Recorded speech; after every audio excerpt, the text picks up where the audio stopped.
दोस्तों, आपका स्वागत है हमारे यूट्यूब चैनल संतोष फिजिक्स क्लासेस में। हम यहाँ आपको विज्ञान और साहित्य के बीच एक संबंध बताने का प्रयास करेंगे। साथियों, अब तक हम काव्य के विभिन्न रूपों में 11 रसों श्रृंगार, हास, करुण, वीर, विभत्स, अद्भुत, शांत, भयानक, रौद्र, वात्सल्य, भक्ति का आनंद उठाते रहे हैं। आज इस कड़ी में एक और रस जोड़ते हैं जिसे नाम देते हैं विज्ञान रस। इस कड़ी के पहले कदम में हम न्यूटन की गति के नियम को सरल शब्दों में बांधने की कोशिश करेंगे। अक्सर शेरों शायरी की शक्ल में कोई भी बात इशारों इशारों में कही जाती है।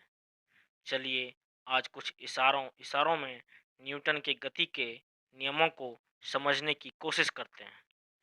जैसा कि हम सभी जानते हैं कि न्यूटन ने गति के 3 नियमों को स्थापित किया है। हम लोग इसे कुछ इस रूप में समझने का प्रयास करेंगे, जैसे बदलते वक्त की चालें तुरंत होगी, जमाने की चोटें बाहरी बल का काम करेगा, रुख दिशा का काम करेगा और जिस्म द्रव्यमान वाली वस्तु का काम करेगा। और इन्हीं शब्दों के माध्यम से हम न्यूटन के तीनों गति के नियम को समझेंगे। पहला नियम उनका इस प्रकार है कि कोई वस्तु गतिमान है तो वह सदैव गतिमान रहेगी, और यदि स्थिर है तो वह सदैव स्थिर ही रहेगी जब तक कि उस पर कोई बाहरी बल का प्रभाव ना हो। इसे जड़त्व का नियम भी कहते हैं। बस इसी बात को हम कुछ इस तरीके से भी बयां कर सकते हैं। कुछ यूं ही फिरता रह जाएगा, कुछ यूं ही फिरता रह जाएगा, या जहां है वहीं पर रह जाएगा। कुछ यूं ही फिरता रह जाएगा, या जहां है वहीं पर रह जाएगा। यूं खुद को बदलना है मुमकिन नहीं, यूं खुद को बदलना है मुमकिन नहीं, गर जमाने की चोटें असर ना करें। दोस्तों, अब हम बात करते हैं न्यूटन के गति के द्वितीय नियम का, जिसके अनुसार किसी वस्तु में उत्पन्न त्वरण समय के साथ साथ गति में बदलाव, उसी की बात होती है, उस वस्तु पर लगाए गए बल के अनुकूल होता है। अर्थात यदि बल अधिक होगा तो त्वरण भी अधिक होगा, और जब बल कम होगा तो उत्पन्न त्वरण भी कम होगा, किंतु वस्तु का द्रव्यमान अपरिवर्तित रहे। इसे हम गणित रूप में F बराबर ma भी कहते हैं।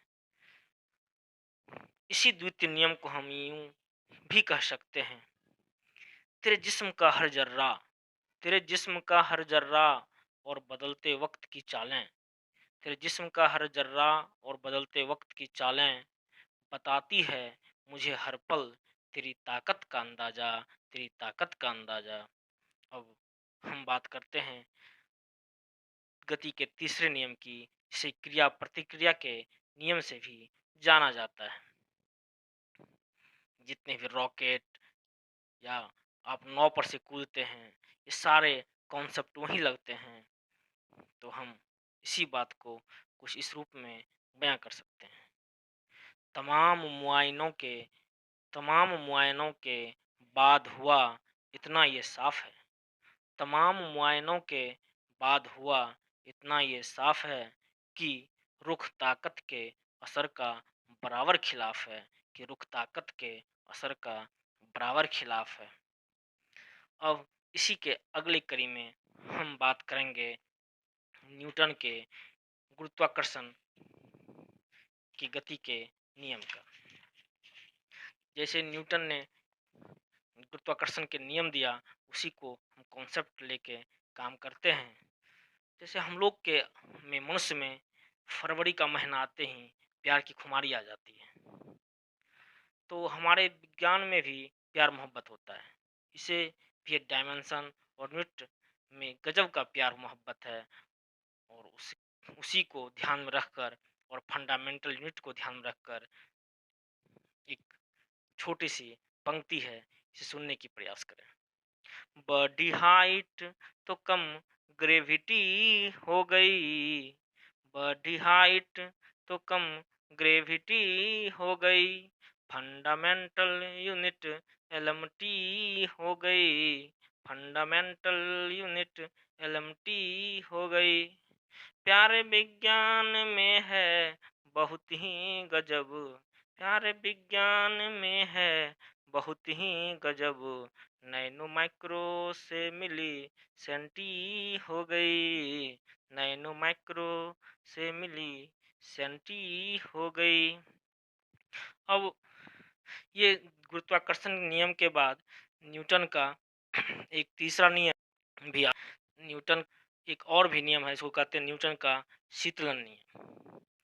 इस नियम में कहा जाता है किसी वस्तु के शीतलन की दर उस वस्तु के औसत ताप तथा समीपवर्ती वातावरण के ताप के अंतर के समानुपाती होती है, जबकि ताप का अंतर क्या हो, कम हो।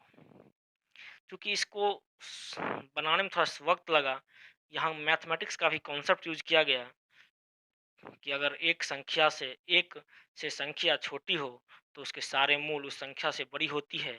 इसको ध्यान में रखकर सुनना, मजा आएगा। हो संख्या एक से कम तो सभी घनमूल ज्यादा हो संख्या एक से कम तो सभी घनमूल ज्यादा हो, कूल कम जूल ज्यादा, जूल कम तो कूल ज्यादा हो शीतल शीघ्र अंतर ताप का जिसमें महत्तम हो, बाह्य समताप में हो कूल जिसमें जूल ज्यादा हो, बाह्य समताप में हो कूल जिसमें जूल ज्यादा हो। दोस्तों, बस एक मेरा छोटा सा प्रयास था। आपको कैसा लगा यह मेरी प्रस्तुति, कमेंट बॉक्स में ज़रूर लिखिएगा। धन्यवाद।